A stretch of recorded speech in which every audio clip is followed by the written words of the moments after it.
And we are on weather alert tonight because of high fire danger, and we are already seeing the effects of that. A 3,000-acre grass fire burning in eastern El Paso County in between Schriever and Peterson Space Force bases. Yeah, take a look at this. Most of the evacuation orders for the Meridian Fire, that's what it's being called, have been reduced to voluntary evacuations at this hour. However, Blaney Road south of Highway 94, Hammer Ranch Road and Francis Coalmine remain under mandatory evacuation. The fire now 30% contained, and it has again burned about 3,000 acres. And this is west of Peterson Space Force Base, south of Highway 94 near Blaney Road. Schriever says there are no evacuations, but non-mission essential personnel were sent home early today. Highway 94 closed from Mark Scheffel Road to Curtis Road. That's according to the El Paso County Sheriff's Office. An evacuation center has been set up at Patriot High School. The address for that is 11990 Swing Line Road. And that's out in Falcon. And then check out this new map here on your screen. That's the new perimeter map of the fire from the National Interagency Fire Center.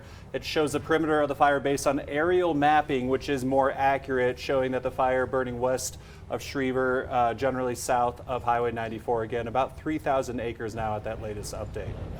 We're going to send things out now to News 5's Bill Folsom, who's been near the Meridian Fire all afternoon for us. Bill, what can you tell us?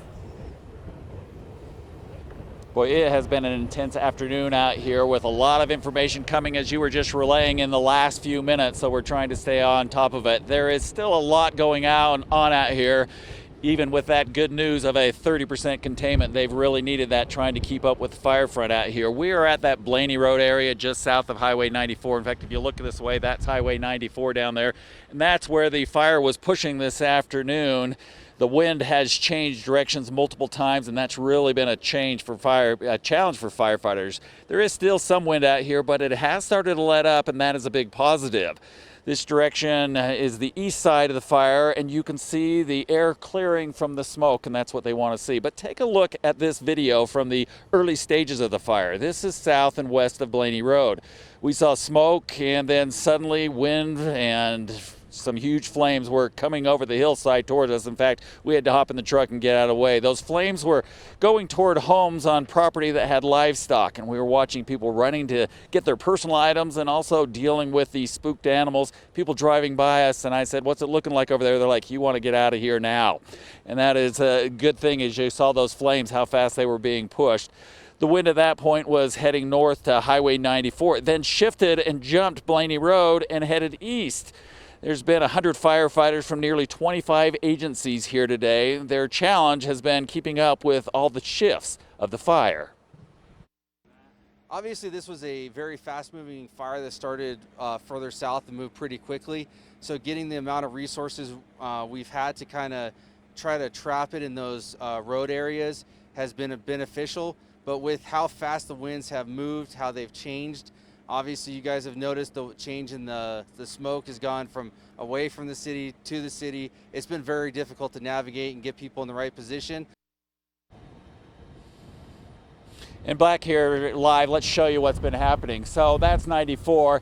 We are told that the fire made it out to the edge of 94 and Curtis Road. It did jump Curtis Road, but they were able to cut it off and then again push it back this way. And if we come across the horizon, you can see the black at the base of those homes and outbuildings down there. And as we go across, you see it again out here with this other house, and you can see some of the yellow stuff that did not burn at the base of those houses. That's what firefighters have been doing. They've been working to protect structures and guide those flames around there because they were moving so fast.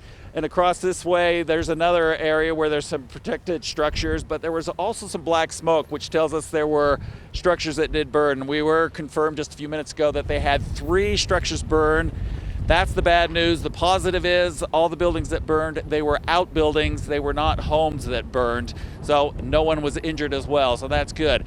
Now you can see there's still some wind, and here's the issue that's going on. Here back where it all started, there's been smoke coming up from that area, and so they had to redirect firefighters out that direction, and that's where they're focusing right now because we have hot spots, and when the wind kicks up, it creates more flames. So one side of the fire to another, then back. That is the situation right now. There is some improvement out here, but this is still an active fire scene.